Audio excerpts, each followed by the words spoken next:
आज सीवान में सियासत खामोश है और हम दोनों तरफ पूरी कौम अपने दुश्मन के खिलाफ मुतहद है पाकिस्तान के दिफा के।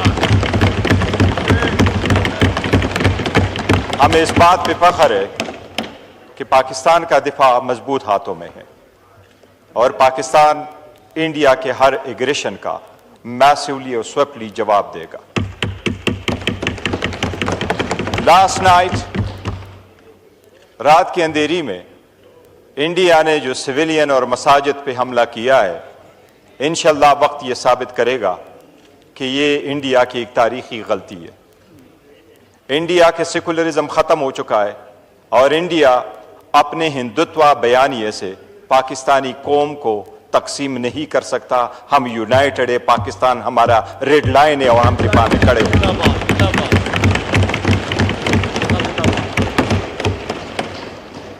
जनाब स्पीकर, इस बात पे हर पाकिस्तानी फख्र महसूस करता है कि विद इन आवर्स वो इंडिया जो अपने आप को एक बड़ा पावर समझता रहा, विद इन आवर्स पाकिस्तान के एयरफोर्स ने 5 जहाज उनके गिराए।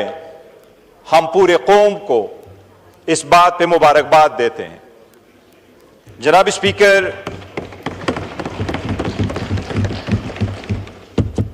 स्पीकर, एज ए नेशन हमने स्विफ्ट रिस्पॉन्ड किया है।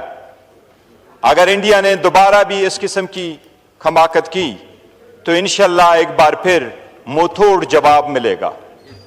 और इमरान खान साहब ने 2019 में यही कहा था कि पाकिस्तान सोचेगा नहीं बल्कि रिटालिएट करेगा, रिएक्ट करेगा इंशाअल्लाह ताला।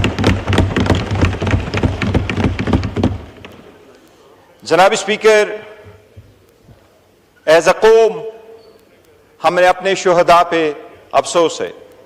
हमने अपने शुहदा के बड़े जनाजे उठाए और हम सब ने अपने जनाजे शुहदा के उठाए, जिसमें से हर मर्तबा उसमें हाथ राका ही रहा है।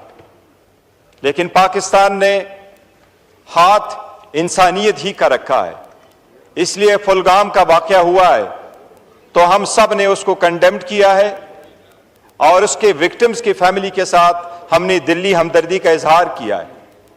जबकि इंडिया ने जाफर एक्सप्रेस में शहीद होने वाले मासूम के ना वहां ताजियत का इजहार किया है, न उसको कंडेम किया है।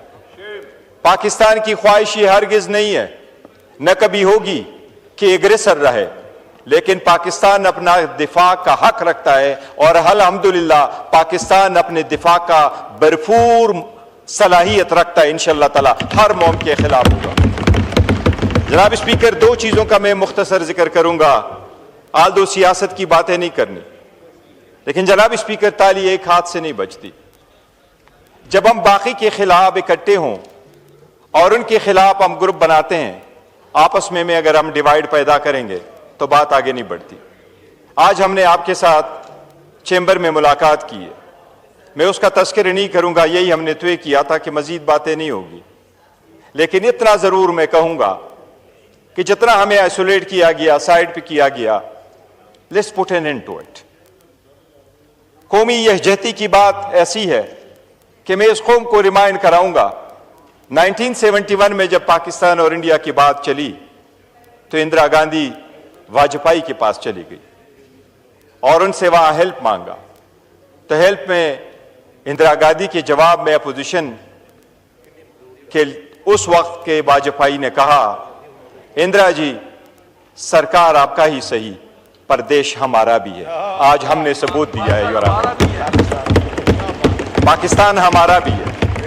हमारे बच्चों के बिहाफ से हमारी ऑब्लिगेशन है जनाब स्पीकर कि यकजहती हो, बट हम इस यकजहती के लिए आपके सामने ये जरूर गोशगुजार कराते हैं कि सबसे बड़ा लीडर इस मुल्क का है इमरान अहमद खान नियाजी, ये की दिया सरकार।